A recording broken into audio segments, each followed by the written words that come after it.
Hey YouTube. So it's Tuesday, but it feels like Monday because we missed a real Monday with the holiday. But anyway, I'm working on the legs to the plant stand because at any moment it looks like it's going to rain. And I'm going to try and get this project off my back. I just want to see how it's going to work out.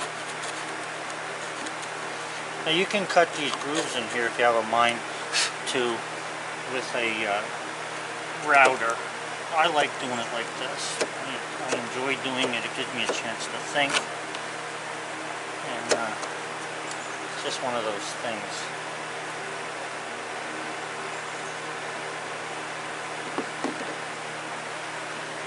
So what I got here is there's a dado, or I think this might even be a plow. I'm not sure. I gotta look these names up. Anyway, there's a groove here and there's a groove here, and they're about 1 inch wide with about 3/8 inch or less deep. And I'm using a dial caliper to measure that. This thing's set at 350. So it just works nice to use this to come up with a very close fit, because the closer the fit, the straighter the legs will be when I wrap them around the table tops. This is for the plant stand. So I got one done. I'm working on two more, and they're almost finished. Or this second one here, the first cut's almost finished, but I'll be done soon with them. And I would like, now I see the sun's coming out. There's like a 5-foot wide hole up there where the sun's coming out right now.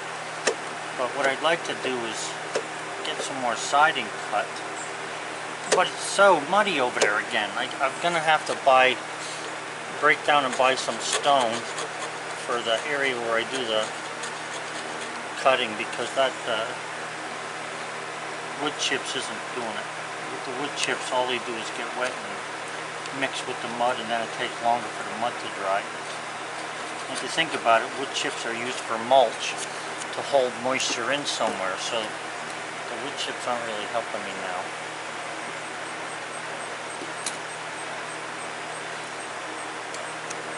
I got some nice comments last night. I answered as many of them as I could this morning.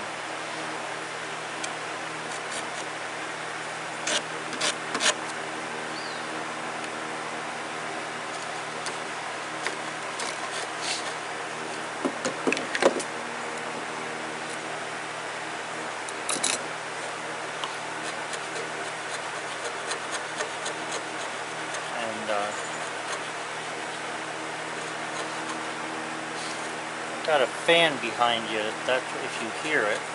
It's trying to keep me cool here because the temperature again is ridiculous. You know, last night or yesterday when I came outside, the temperature was 88 when it wasn't raining. After it started raining, the temperature dropped to 65. It was nice as far as the temperature goes, but the humidity was murder.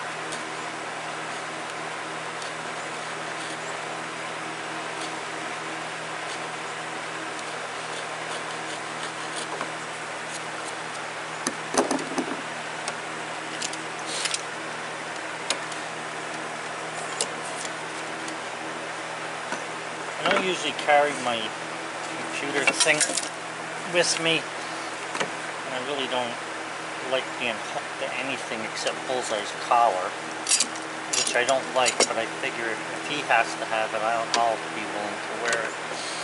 But the problem is that if I get a whole bunch of emails or comments and I want to answer them, I get backed up, and then when I go in for lunch, I don't really get a chance to eat right because I'm answering comments at lunchtime. So I'm trying to do it now so I don't have to worry about it. Now I'm using a hacksaw to cut these lines in here. They make a better saw than this. It's called a back saw. It looks like a square blade with a strong back on the top of it, or a piece of rigid metal to keep it nice and straight. This hacksaw isn't too bad. If I was cutting a bigger cut, this hacksaw would not do. My problem is I haven't used the back saw in a while, and I don't know if somebody borrowed it from me, but it's not readily accessible. So apparently I have it somewhere and they don't know where that is. Which reminds me, I gotta find my coping saw to cut the base molding up at the house when I started. I have a bunch of them. I don't know where.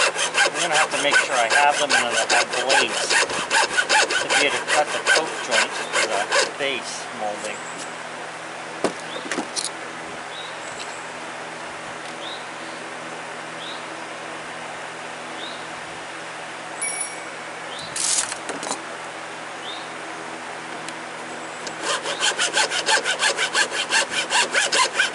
If you watch the blade here, you can tell if you're level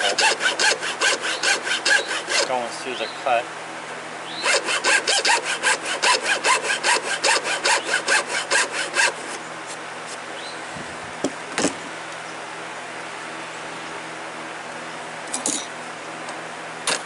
When you go to chip the wood out of the oak, or any kind of wood, you want to be careful you don't go all the way through, because you're liable to break out the opposite side. So you can either do it this way, go halfway and then come back in, or since you already have that cut there, you take your time, you can do it this way. Now heading this direction, because you have most of the wood there, isn't a big deal. It'll probably not do anything that you don't want it to do. But heading this way is a different story, because if you slip and hit this, because it's so small, you're liable to break it off. So we're just going to take our time and go through here with as little breakage as we can.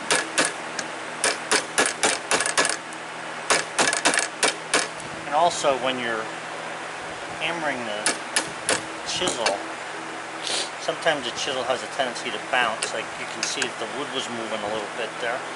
And if it bounces, if the chisel bounces, like let's say you're hitting here and it bounces over and gets into that cut on that side, you're going to split this. So you need to be careful with this. Like I say, you can use a router to do this.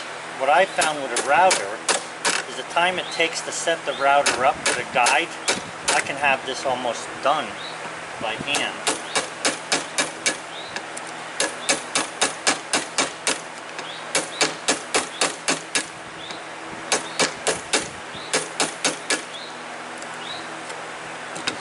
I don't know if you can see it, but the line is right here. And I usually come up from the line a little bit. Let's see if I can zoom in there a little bit. Yeah, the line is down below this. So you want to keep yourself with something to be able to work with. Now I'm pushing on this pretty hard, but I want to be careful that I don't push so hard that I come out the opposite side. Like I say, sometimes depending on the grain, the wood will splinter and you'll end up pulling a piece of wood out that you don't want out. It's only a little thing, but you know, if you want it to look nice, you have to pay attention to that.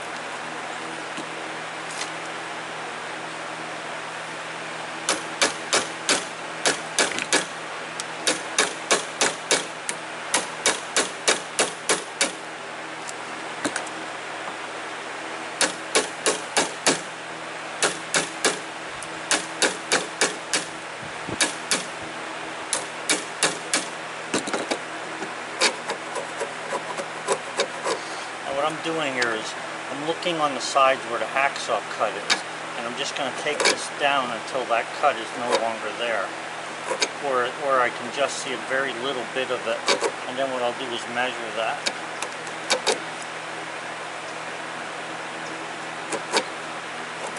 So right there, I'm down to my line, as well as the hacksaw cut.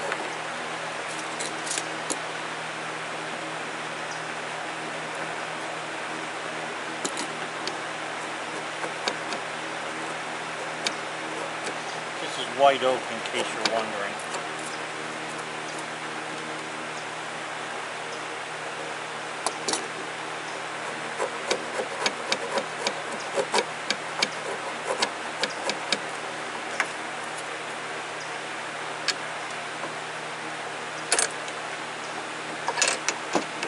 Now when I get close to the line on the side that I'm pushing, you could either turn this around. I don't feel like turning it around, so what I'm going to do is just go this direction until I get it down close enough that I can easily pull the... Do you hear that bumping? That bumping is the knife hitting this block of wood. As long as you don't hit it too hard, you'll be okay. If you hit it too hard and you break it off, then this piece isn't any good anymore.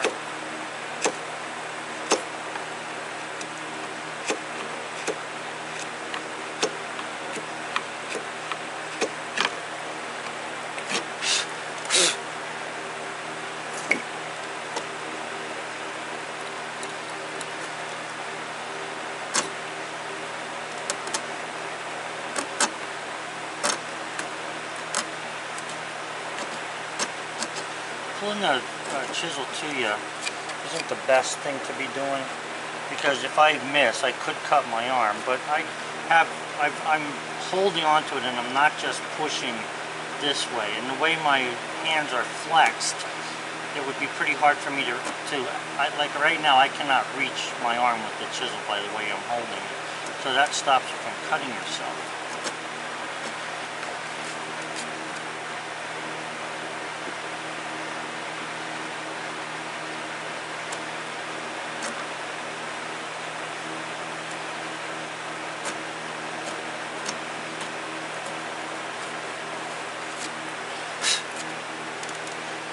A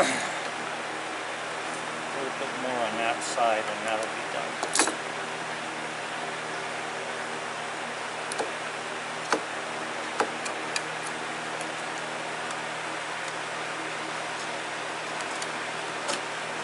You want your chisel to be sharp. If the tools are sharp, they're actually safer than when they're dull. Because you don't have to put a whole lot of pressure on it to make it do the job. And if you don't have to put a lot of pressure on it, if you slip or something, you don't run the risk of hurting yourself. This is the thickness of the piece that I'm going to be putting in here. So I need to trim just a little bit off of this. I'm going to take it off of this side.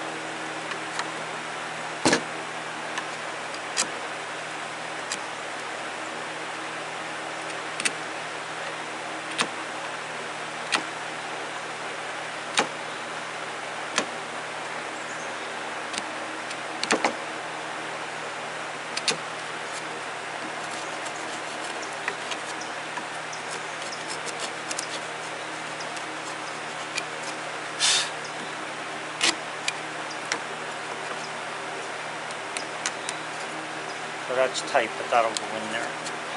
So I'll get it glued at that. Alright, so that's another leg that's done. We need 3 legs if you remember. Okay, so 2, and this is number 3. So the way I said is what I'm going to do again here, so I'll bring you back in a little bit. Okay guys, so it looks like it might stay sunny out today, I don't know, but I wanted to do something here with the moisture meter. This siding has been hanging on the building here now since, I don't know, since I think September of last year. So it's been out for a year, white pine siding. I'm just going to take a reading here.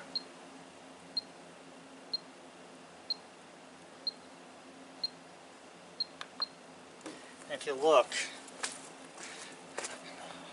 I don't know if you can see, yeah, it's 12.9%. That's about the normal relative humidity, or that, I should say, that's about what the relative humidity in this area causes wood to be.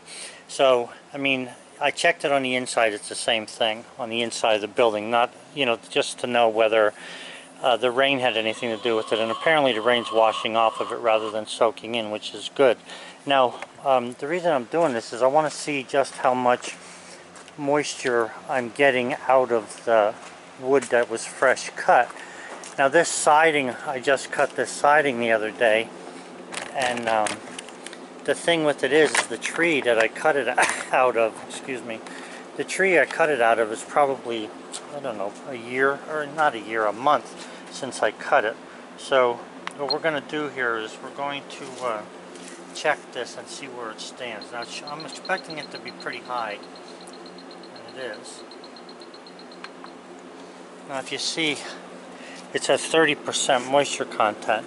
So this stuff is actually fairly thin, and the sun beating on it's going to take a lot of the moisture out of it.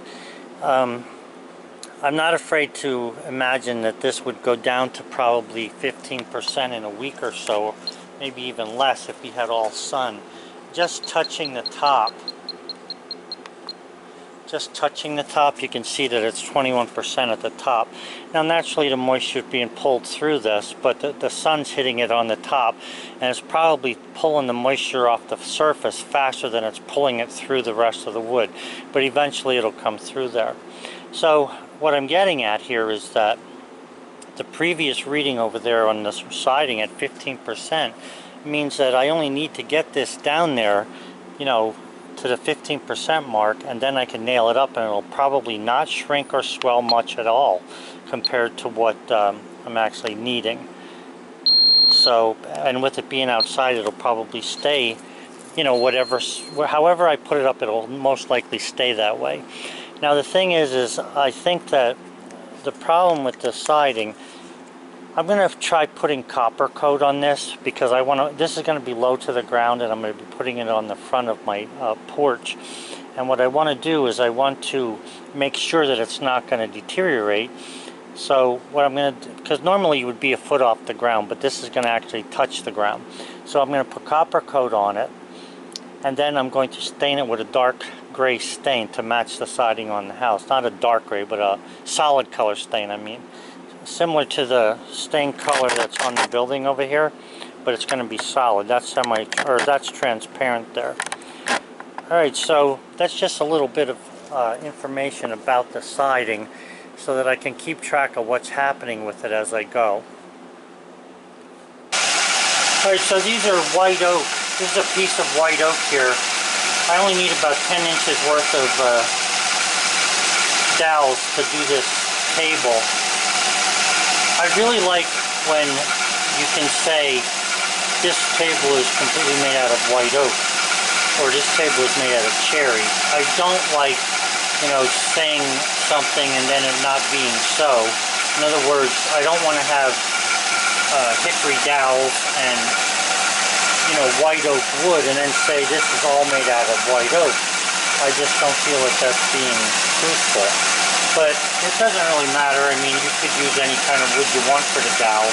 I just happen to have this white oak already cut in squares, and I'm going to use that to make dowels.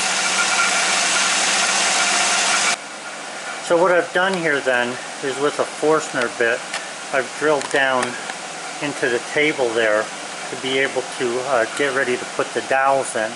Now, I may leave the dowel stick up a little bit and just sand it off so that you can actually feel the dowel. Or, you know, I could make them so they're perfectly smooth. It doesn't really matter what you do. It depends on how you feel about it, you know, the way it looks. And then this is, where are we at here? There's the other one. That's drilled. So, as soon as I get the dowels, I'll be able to cut them to length and then put the other legs onto this table. If you look there, you can see that that's just the front leg of the heart. Now you got to be careful when you're drilling dowels in. If you see I have a square there, I have things clamped. You want to make sure that this is square this direction as well as this direction, okay, on the two axes.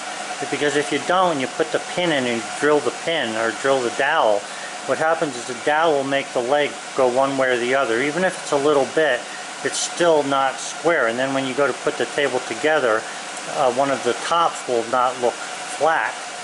So just, you know, you want to be careful with that. Not a biggie, but it's a little something to think about. Be nicer to be able to put this into a drill press. I use the hand drill to do it. Well guys, what we've got here, it's 8'3" long, but it's only 9 inches in diameter at the small end. So there's no way I'm going to get any siding out of this. I mean, if I did, at the most it would be about 4 pieces. It's not worth trying to dig after that. So what I'm going to do is square up a cant. I should end up with a 6-inch cant. If I do, I'll either cut 2x6s or 1x6. Depends on what it looks like.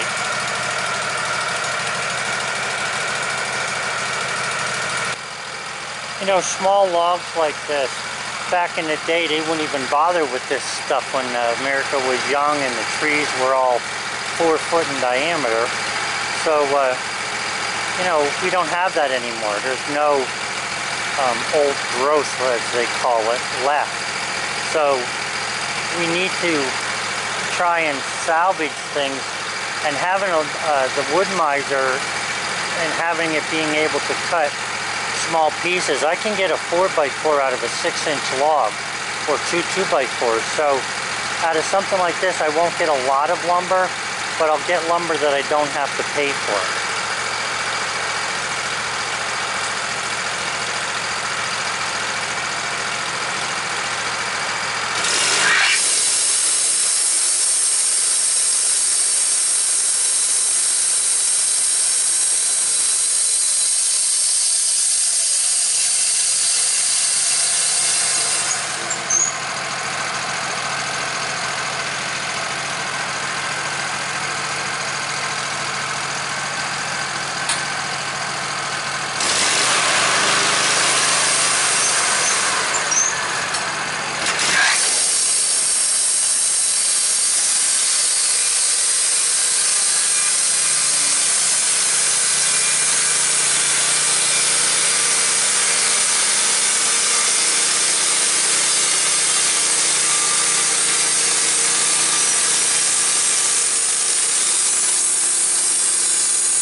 one of the other sides there.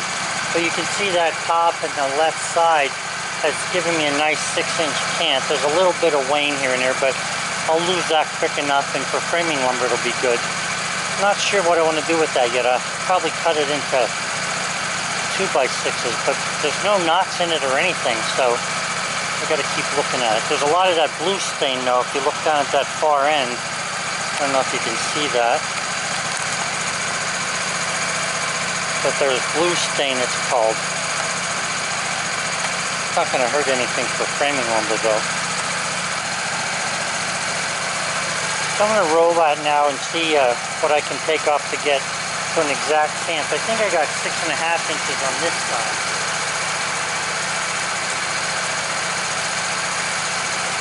6.5, 6.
So you know, when I say 6, it is 6. However, you know, when I'm over there by the saw, I'm doing a lot of thinking. So what I have that is, it's actually 6 3/8 by 6 3/8, and that'll give me some leeway for the saw kerf when I start going through there. I think I'm going to take 2x6s out of that. I want to start making a walking, like a boardwalk, from the house to the garage, and I was thinking about it the other day. I'm going to start gathering some 2x6s. So that's what I'm going to make out of that 2x6.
Okay, so I got 3 8-foot 2x6s out of that.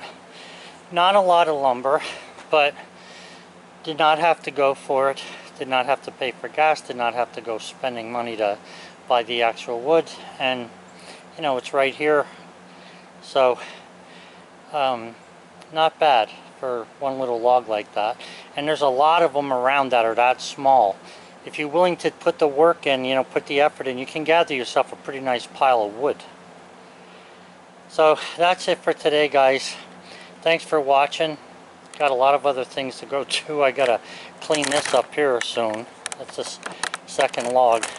Thankfully it didn't rain while I was doing this, but it looks like it's going to with the clouds. But anyway, hopefully it'll be nice. Have a good one. Bye.